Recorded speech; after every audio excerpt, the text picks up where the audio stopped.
Election commission ఇంకా form 20 అనేది upload కాకపోవడం, ఎలక్షన్ కమిషన్ కేవలం ఒక 10 రోజుల ముందు ఎందుకు అతను రిజైన్ చేసినాడు, ఏ కారణాల వల్ల రిజైన్ చేసినాడు, ఎన్నుకునే పద్ధతిలో పాత పద్ధతిని తీసేసి కొత్త పద్ధతి ద్వారా ఎందుకు ఎన్నుకోవాల్సి వచ్చింది, ఎందుకు మిగతా వాళ్ళందరూ కూడా చాలా అర్లీగా ఇది 400 అని ప్రిడిక్ట్ చేస్తూ ఒక భావన చెప్పడం.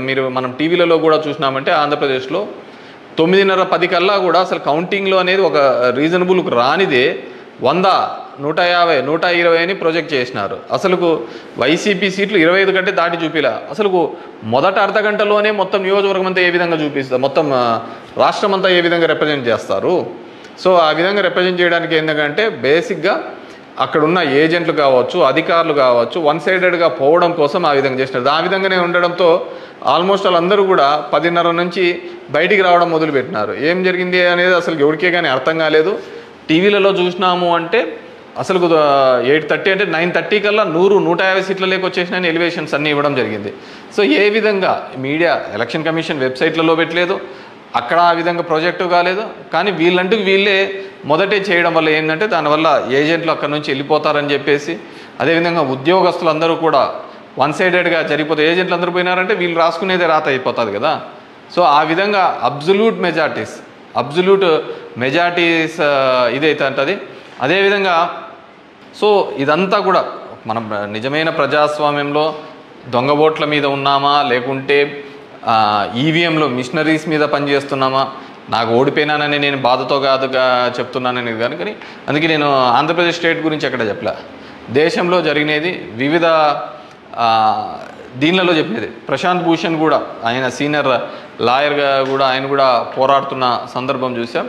సో ఇది మనం మాట్లాడకపోతే, ఎందుకంటే మేము ఎక్కడైనా ఊర్లలో పోయినా కానీ, ఊరు నుంచి వచ్చినా కానీ, టౌన్లో కానీ మిగతా వాళ్ళన్నా మేము వేసామని చెప్తున్నారు. మరి వేసింటే ఓట్లు ఎక్కడికి పోయినాయి, ఎవరికి పోయినాయి? ఎక్కడి నుంచో వచ్చి 3,000తో గెలుస్తామని చెప్పేసి ధర్మవరంలో 2 నెలల నుంచి చెప్తున్నారు. ఏ విధంగా ఆ ఫిగర్ అచీవ్ అయ్యి 3 నెలల నుంచి చెప్తుంటారు? So it's a big question mark.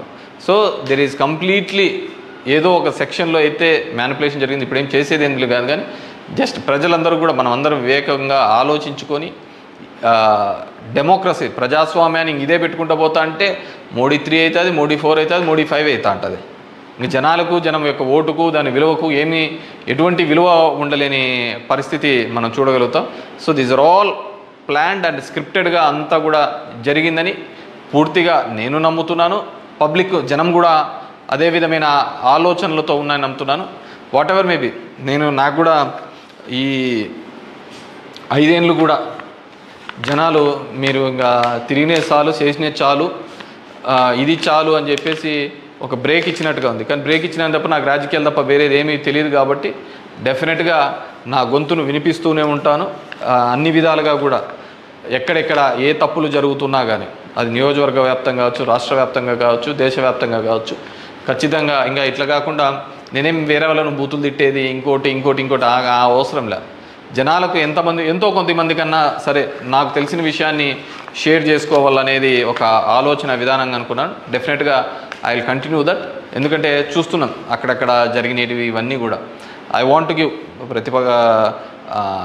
ఎన్నుకున్న ప్రభుత్వానికి కూడా వాళ్ళకు కూడా మనం కూడా ఒక 6 months మనం కూడా టైం ఇవ్వాలి. వాళ్ళు ఏం చేస్తారు, వాళ్ళు ఇచ్చిన మాటను ఏం చేస్తారు, ఏ విధంగా కట్టుబడి ఉంటారు అనేది చూడాలి. ఎన్నెన్నో వాగ్దానాలు ధర్మవరానికి ఇచ్చినారు, రాష్ట్రానికి ఇచ్చినారు, చాలా వాగ్దానాలు ఇచ్చినారు. కాదు అవి ఎంతవరకు నెరవేరుస్తారు, లేదు కేవలం కక్ష సాధింపు చర్యలతోనే మిగిలిపోతారా, ఇవన్నిటినీ కూడా కాలమే సమాధానం చెప్తుంది. ప్రశాంత్ కిషోర్ ఏ విధంగా చెప్తాడు, కేకే సర్వే అనే వాళ్ళు ఏ విధంగా చెప్తారు, లేకుంటే అశ్విని దత్ నేతను ఏ విధంగా చెప్తాడు 160 అని చెప్పేసి. ఎందుకంటే ప్రజల నాడి ఎవరికీ దొరకలేదు, అందలేదు అనేది వాస్తవం. అలాంటప్పుడు వీళ్ళు ఏమాత్రం గ్రౌండ్ రిపోర్టు చేయని వీళ్ళకి ఏ విధంగా తెలుస్తుంది?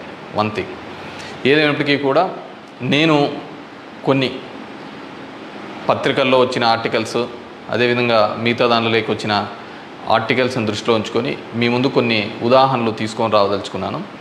ఇక్కడ చూసినామంటే తమిళనాడు రాష్ట్రంలో తిరువల్లూరు నియోజకవర్గంలో ఇది పార్లమెంట్ వైజ్గా నేను చెప్తున్నాను. టోటల్ 14,30,738 ఓట్లు పోల్ అయింటే, కానీ ఈవీఎం మాత్రం కౌంట్ చేసినప్పుడు 14,13,941 ఓట్లు 47 ఓట్లు చూపించాడు. అంటే 16,791 ఓట్లు కౌంటింగ్ చేసిన దానికంటే పోలైన ఓట్లు తక్కువగా ఉన్నాయి తిరువల్లూరు అనే విధంగా. అదేవిధంగా అస్సాంలో చూస్తే 10,760 ఓట్లు తగ్గినాయి. అంటే వీళ్ళు కౌంట్ చేసిన దానికి, వీళ్ళు ఈవీఎంలో ఇచ్చిన దానికి పోలింగ్ అయిన దానిలోకి చూస్తే, పోలింగ్ అయినది చూస్తే 12,40,306 అయితే ఈవీఎంలో కౌంట్ చేసిన దానిలకు 12,29,546 ఓట్లు ఉన్నాయి, 10,760. ఒడిస్సా ధనకల్ అనే చోట 11,93,460 ఓట్లు ఈవీఎంలలో పోల్ అయింటే, ఈవీఎంలు కౌంట్ చేసినప్పుడు మాత్రం 11,84,033 9,427.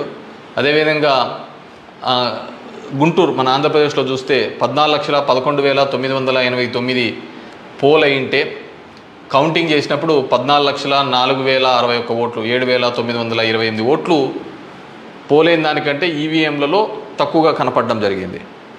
అదేవిధంగా ఎక్సెస్ వచ్చినాయి. అంటే పోలైన దానికంటే ఈవీఎంలలో ఎక్సెస్ రావడం జరిగింది. ఆ సంఖ్య చూస్తే అస్సాంలో కరీంగంజ్ అనే చోట చూస్తే 11,36,538 ఈవీఎంలలో పోల్ అయింటే, ఎంచే టైంకి 11,40,349 అంటే 3,011 ఓట్లు పెరిగినట్టు కనపడినాయి. అదేవిధంగా ఒంగోలులో చూస్తే ఈ 13,99,707కి కౌంట్ చేసినప్పుడు 14,11,174 ఓట్లు. అదేవిధంగా ఒడిస్సా దాంట్లో బలాస్పూర్, మధ్యప్రదేశ్లో మండ్లా, అదేవిధంగా బీహార్లో బుక్సర్, ఇవన్నీ చోట పోలైన ఓట్ల కంటే ఈవీఎంలలో పెరిగిన ఓట్లు ఇవి. అదేవిధంగా ఇక్కడ పోలైన ఓట్ల కంటే ఇక్కడ తగ్గిన ఓట్లు. ఇది ఓవరాల్గా కూడా చెక్ చేసుకుంటే వచ్చిన విషయం. రెండో దానికి చూస్తే టోటల్ ఈ విధంగా చూస్తే దేశవ్యాప్తంగా 140 నియోజకవర్గాల్లో ఈ విధమైన ఓటు డిఫరెన్సెస్ జరిగినట్టు మొత్తం దీనిలో ఫామ్ 17సికి దీనిలో చెక్ చేసిన చోట మనము చూడడం జరిగింది. పైకెత్మ అదేవిధంగా ఈ విధంగా 16,000 ఓట్ల నుంచి ఈ విధంగా చేయడం జరిగింది. మే 25 ఈసీ రిలీజ్ చేసిన దాని ప్రకారము, ఒక్క నిమిషం, ఇవన్నీ కూడా చిన్నవి మాక్ ఓటింగ్లలో జరిగినవి ఇవన్నీ అని చెప్పేసి వాళ్ళు చెప్పడం జరిగింది. ఇంకా ఏమంటే ఫామ్ 20 ఇంకా ఇంతవరకు ఆన్లైన్లో కూడా అప్లోడ్ కాలే. మామూలుగా ఇవన్నీ ఆన్లైన్లో అప్లోడ్ కావాల్సిన విషయం. ఎందుకో అవన్నీ చెప్పచ్చు, లక్షల మెజార్టీలలో వస్తున్నప్పుడు ఈ 1000, 2000, 3000 ఎందుకు ఈ విధంగా అని చెప్పేసి నేను దానిలో కూడా కొన్ని ఉదాహరణలు చెప్తాను. దీనిలో సంబంధించి చూస్తే మొదటిది ముంబై నార్త్ వెస్ట్ మహారాష్ట్ర దానికి సంబంధించి మొత్తం ఈవీఎంలలో పోలైన ఓట్లు 9,51,580 ఓట్లు మొత్తం పోలైనాయి. కానీ ఈవీఎంలు లెక్కేసినప్పుడు దాంట్లో 9,51,582 ఓట్లు ఈవీఎంలో మాత్రం కౌంటెడ్గా కనిపినాయి. అంటే ఆడ లెక్క చేసిన దానికి దీనిలకు సంబంధించి తేడా కనపడడం జరిగింది. కానీ అక్కడ ఏం జరిగిందంటే శివసేన యూబీటీ అభ్యర్థి డిఫీటింగ్ అమోల్ గజనాన్ అనే అతన్ని 48 ఓట్లతో మాత్రమే అక్కడ ఓడించడం జరిగింది. అదేవిధంగా సెకండ్ కేసులో చూసినాము అంటే జైపూర్ రూరల్లో రాజస్థాన్లో 12,38,818 ఓట్లు ఈవీఎంల ద్వారా పోల్ అయింటే కానీ ఈవీఎంలలో లెక్కించినప్పుడు మాత్రం అది 12,37,966 ఓట్లుగా మాత్రమే చేయడం జరిగింది.